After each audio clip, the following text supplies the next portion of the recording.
Oh, what the dying. Well, this is the Black Pot, aka Kuku Shodomo, where we speak truth to power. My brother, my sister, this is in the service of God and country. This is the Black Pot. And of course, we're taking a lot of things from the news reel, where we keep it real. This is where we speak truth to power. Now, in this segment, we normally would not criticize, but if we must criticize, we would only just criticize to build and not to destroy.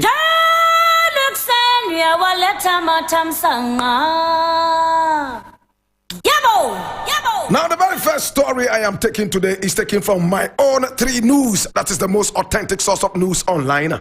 And it says, MPP must tidy up for 2024 victory. And this is Kennedy Ejapong speaking. Now, listen up, man. We are live on Facebook. Make sure you share the link and make sure that you log on.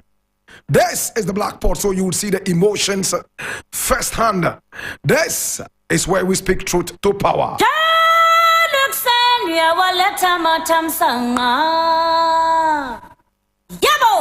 And our Facebook page is called 3FM 92.7. We are also live on Twitter, live on YouTube, and live on Instagram.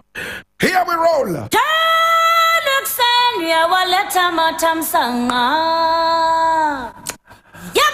NPP must tidy up for 2024 victory. And this is Kennedy Ejapong speaking. I read it. He says, the member of parliament for Asin Central and presidential aspirant of the New Patriotic Party, NPP, Kennedy Ohini Ejapong, has urged the rank and file of the party to prepare well and organize properly to win the trust of the Ghanaian people come 2024 general elections. Now, the legislator stressed that at the end of the day, if the NPP puts its house in order, it will present the electorate with a choice to make a better and effective decision. He also insisted that the NPP cannot afford to relinquish political power to the opposition National Democratic Congress, NDC, as the alternative party would be worse and scary to the prospects of the country. The Asin Central Legislature later has therefore advised the NPP not to waste time on the political gimmicks of the NDC national executives, but focus on the 2024 general election.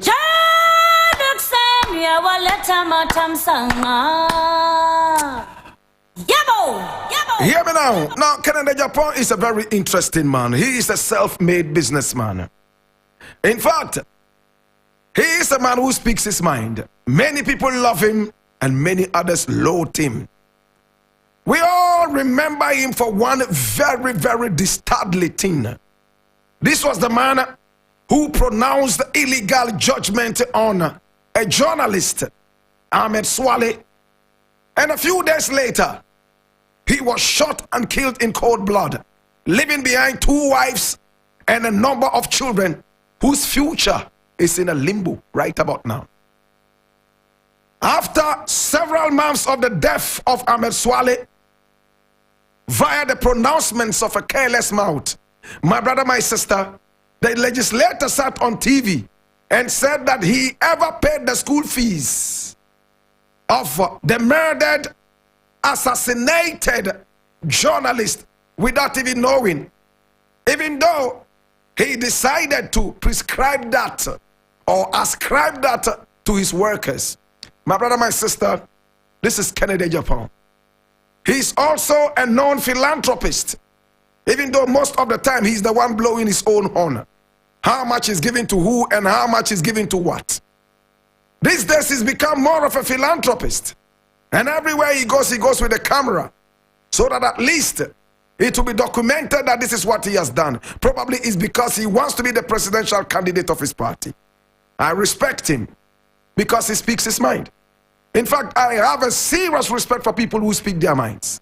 It's not easy to speak your mind in this jurisdiction that is so vindictive. Every now and then, there is a dwarfish president way beyond suffering from dwarfism and dementia, running after people every now and then.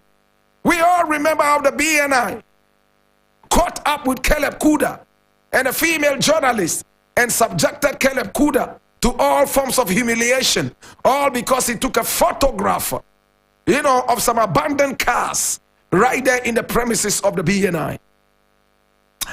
Listen, my brother, my sister, Kennedy Japan is making a lot of sense. He says that the NPP must put its house in order. But the big question is, can this dirty party put its house in order? I wonder. But of course, we shall give you the benefit of the doubt. It's all about Ghana. But from where I sit, it is almost impossible, if not very, very impossible. This is a president who still wants to build a cathedral. He has vowed to his God that even if he's left with one day for him to leave power, he would build this cathedral. And he has made it emphatically clear that no man born of a woman can stop him from building that cathedral. It doesn't matter how many people's lives would have to be sacrificed. It doesn't matter how much earthquakes would have to hit this country after this decision. No matter how many tsunamis would hit this country, economic tsunamis and earthquakes, he certainly does not care. He doesn't care sacrificing your doctors and hospital beds and roads and schools to build a cathedral. After all, he's already sacrificing the Sagleme project, housing project, to build a cathedral. Kennedy Japan says, we must put our house in order. In fact, you have a Herculean task. In fact, you have a very, very deep gorge to climb in and out. Oh my God, have mercy. Hear me now. Now, this is a government that has become utterly unpopular in the eyes of Ghanaians. A government that came in speaking virtues. And today, the middle name of this government is vices. This is a government that has disgraced this country right from its inception, to the point that the Chief Justice that lays the government of Nana Akufo-Addo, the Chief Justice who trained under Nana Akufo-Addo as a lawyer, is out there, in fact, talking against this demonic government. Several well-meaning and well-standing members of this political party are bemoaning the arrogance and the vindictive nature of the president. And when you sit back, all you can do is to just allow yourself to be taken aback. Is this a party that can regain trust of Ghanaians? Is this a political party that is going to be able to win itself back into power? Maybe the only way, my brother, my sister, is twisting the hands of the people. This is a country where electors will take bribes to push their country deeper and deeper into a deeper mess. This is a country where we have no patriots. The few patriots who are walking around and talking patriotism, they are those who are being marked for death. They are the people that the people have no respect for. They don't see that they are fighting for their own good. We live in a country that is so short-minded, so short-circuited in the mind. We forget too soon that at a recently ended election, we had some MPs who were slapped by common criminals. We had MPs like Sam George who were slapped left, right, and center like common criminals, and nothing happened. In fact, we instituted a certain kind of inquiry into the whole thing. And when the inquiry results came out, what happened? On TV, the information minister arrogantly told Ghanaians that we will not buy this, and threw the whole thing into a dustbin. Is this a democratic government? You spend the taxpayers' money to bring out an inquiry commission, and when the commission sat back drinking tea at the taxpayers' back, at the end of the day, my brother, my sister, you only came out to tell us, oh, okay, we have heard you, but we will not listen to you. It's different hearing and listening. We have heard you, but we are not going to listen to you. And we are throwing all your results, all your findings into the dustbin, except a few that we ascribe to. Is this a party that can buy itself back? But again, elections are coming. and money is going to be on the playing ground. Politicians are going to be coming with money. They will throw the money around, and Ghanaians are going to jump after this money, and they will vote the wrong people into power. The same Ghanaians will come back crying that the government is being abysmal. The same Ghanaians will come back calling on God to come and save them. My brother, my sister, God does not save stupid people. Now, if you are stupid like Samson was in the Bible, Samson was utterly stupid, yet they blamed the woman for being wicked. How many people would rather call Delilah wicked when they should call Samson stupid? My brother, my sister, check the Bible and read it very well. 3 solid times Delilah tried to betray Samson, and Samson did not take a cue from that. He continued playing the buffoonery, and when he was finally in the claws of this woman, they blamed the woman for being wicked. Man must be wise. Once beaten, twice shy. Remember, the Bible tells us that Samson went out of his own clan in order to get married to a clan that was accursed by God himself. First, he disobeyed all the wonderful rules that were put before him. And 3 times Delilah tried to betray him, oh my God, to the Philistines. He didn't care. He finally told the woman his secret after she cried a number of times. Is this a stupid man or a wise man who was betrayed? That is the same case with Ghanaians. Several times these governments betray us, insult us, dehumanize us. They are not ready to give us an iota of respect. Yet, when they come back crying like Delilah, we tell them our secrets and sell our birthrights to them. Maybe only God is fit to be president of this country. My brother, my sister, for me, anybody is good enough to be president of this country except this dirty government in power. This government has led all of us down into the doldrums. This government is not a government that we must have any respect for. And it doesn't matter what you think. Ghanaians believe that this is a dirty government.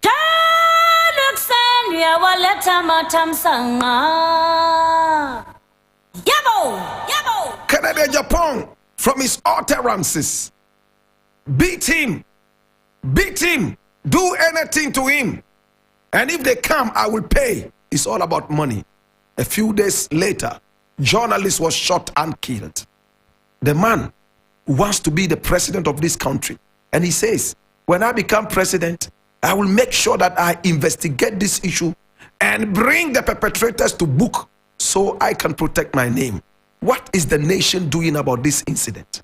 In broad daylight, a man was gunned down. What is the nation doing? Somebody wants to be president before he can investigate this issue. Oh, what a country. Oh, what a demonic country. And you can't talk. If you talk, you are the one that they want to blackmail. How many girlfriends you had in 1977? Whether you are sleeping with a goat or a dog, and they claim that is supposed to be some intellectual argument. To God be the glory.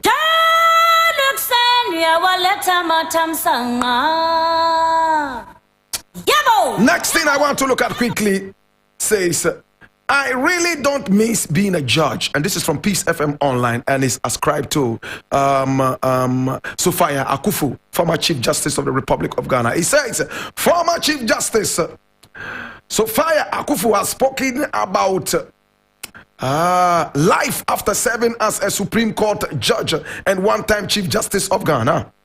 Speaking in an interview with Joy News, Mrs. Akufu said since 2019 when she retired, she hardly ever thinks about her time serving on the bench. Responding to the host about whether she missed her time as a judge, Madam Akufu said, it's been full, it's been interesting, it's been restful, and I can choose my times more effectively than before. But for me, it's been very good. No, she responded to whether she missed working. I have served. I finished. I am happy to be retired. I am happy. I am not each time saddled with having to write judgments and agonizing with decisions and so on and so forth. So I really don't miss the work. And I don't think that most judges, after a long pause on the bench, means the daily grind. I doubt it. You heard it?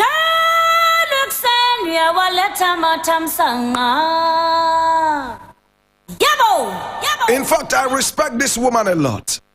She said when she was in power, she was gagged.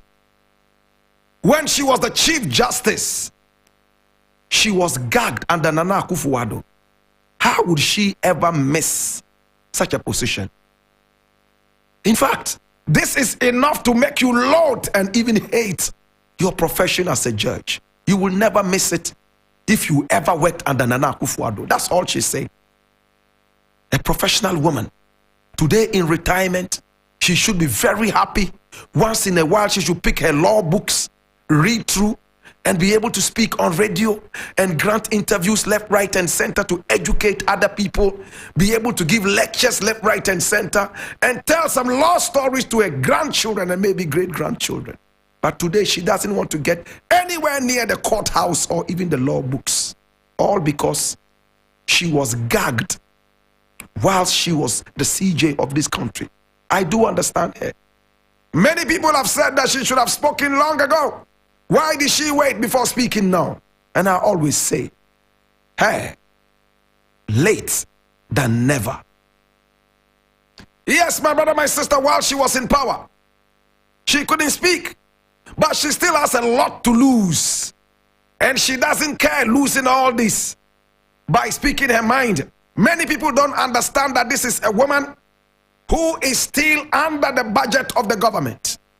Now, when she went in solidarity to picket the finance ministry, she said that she would not necessarily be in the shoes of all these pensioners, but she was there in solidarity with them.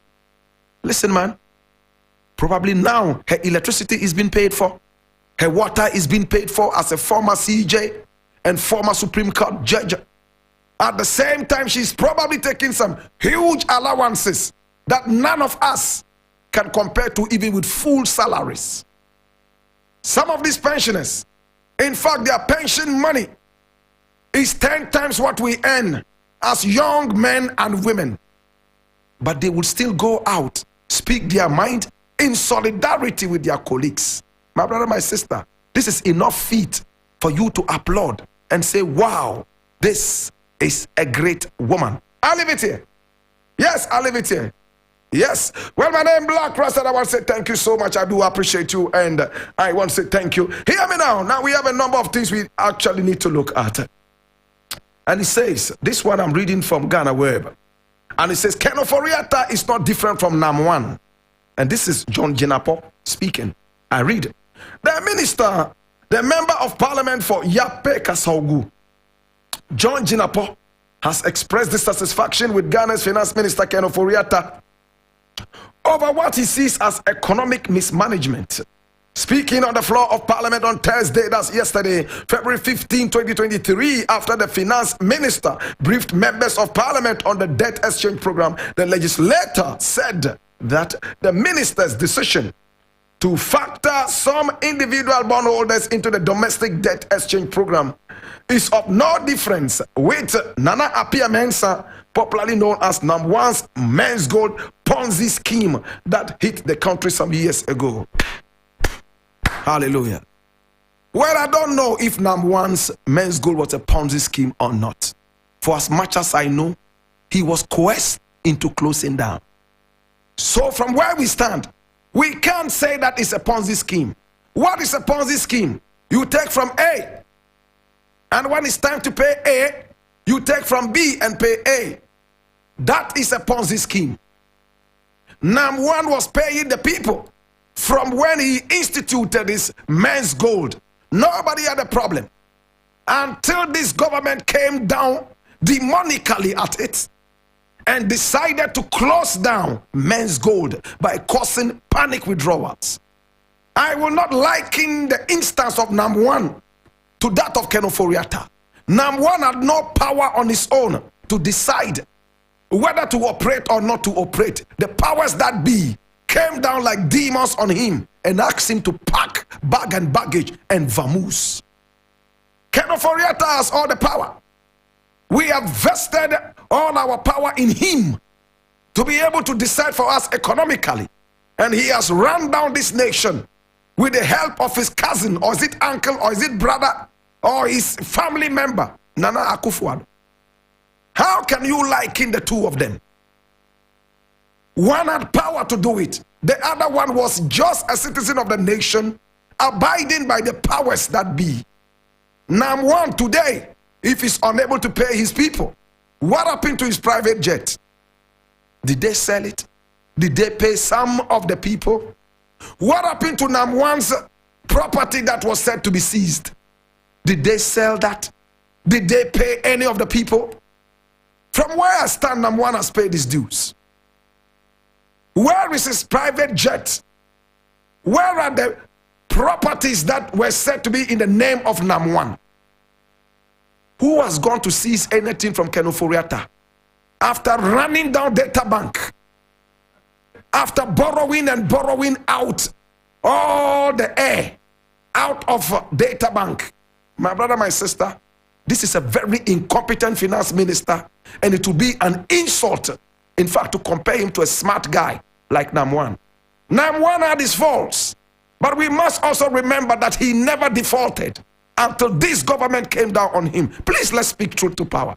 You might hate Nam one, you might call him all kinds of names, but from where I stand, Nam one never defaulted. Nam one was doing his bid until this government raised the alarm, the false alarm, that he was a Ponzist. To God be the glory. And now to Honorable Sam Jatta. Today I listened to Honorable Sam Jatta on the Sunrise Show, where he was responding to some of the things that I said concerning the interview he granted, and all that he was saying was that he did not give out any bribes, but he gave out transportation and things like that. That's okay. It could have been clarified in the interview. But he said also that if I had taken my time to do pre-production before coming on the radio, I wouldn't have goofed. Well, and that is not supposed to be the work of a senior journalist like me. Sam, you are good at what you do, and I respect that. I was reacting to what you said. I listened to the whole interview. I listened to every bit of the interview that you granted, from beginning to the end, before I came into the studio. I cannot play the whole interview to my listeners. I will play a portion and react to the portion. Well, I make sure that I do due diligence before I come on the radio, just like you do before you go to the Parliament House. I wish that, in fact, all the answers Sam gave were political. They were political. Listen to Sam George talking and tell me if he meant he paid transportation. Listen. You know, we're living in a political bubble where we blame politicians for being corrupt. But politicians are corrupt because of the people that we lead. Because the Ghanaian people are innately corrupt. The average Ghanaian is extremely corrupt and has absolutely lost their moral fiber. And politicians are a reflection, a microcosm of the larger community, a reflection of the community and the people that we lead. So if you are, for example, a party executive who's sworn an oath to do party work, and part of your party work is to elect a leader for your party in your constituency, but you are deciding to give a bill to a person who is competent to pay before you would elect him, he would have to find the money. He doesn't have the money, so he will go to business interest and go and take the money from a businessman and come and pay to get elected. But when he gets elected and he's put in an executive position as a minister or a deputy minister and has to award a contract, don't forget that the business interest to give him the money is not Father Christmas. Even Santa Claus, you have to perform, be a good boy before he will give you a gift. So you do something before you get it. So that person gave you money for a reason. He's going to come back and come and take it in an inflated contract. And then you turn around and say that that minister is corrupt. Why is he corrupt? He's not corrupt. He's only paying for the money he advanced to you. It's a loan he gave to you. He's paying it back using your taxes. So the problem of our country is the fact that every facet of our life is saddled with corruption, even outside of politics. Because your DJs, I'm not saying multimedia, but DJs across board. Somebody is an up and coming artist, that song, play Payola. If you don't pay Payola, they won't play your song. You go to a hospital, you have to go and get your file. The person is sick and dying, give the person his file. Unless you put 5 CD or 10 CD in the thing, your file will not come out. You go to a parking lot, you want to park, security man who is paid to do his job. Unless you give him 2 CDs, you won't get a place to park. Imagine that person is now a minister. So did you have to do that to also get elected? Are you asking me if I've ever paid money to people when I'm going to get elected? In fact, obviously, that's what you're trying to say. I mean, you're justifying it. No, Nanka. How did you think I didn't? You think I'll sit here and tell you I didn't pay? I paid. They paid more than me, but I paid. I paid less than them, but still I won. How much did you pay? When they be different. There are those who get 100 CDs, those who get 200 CDs, those who get 500 CDs. It's level by level. Monkeys play by sizes. I wouldn't lie about it. I see. Because it's the reality. My brother, you heard Sam George. This is clear. You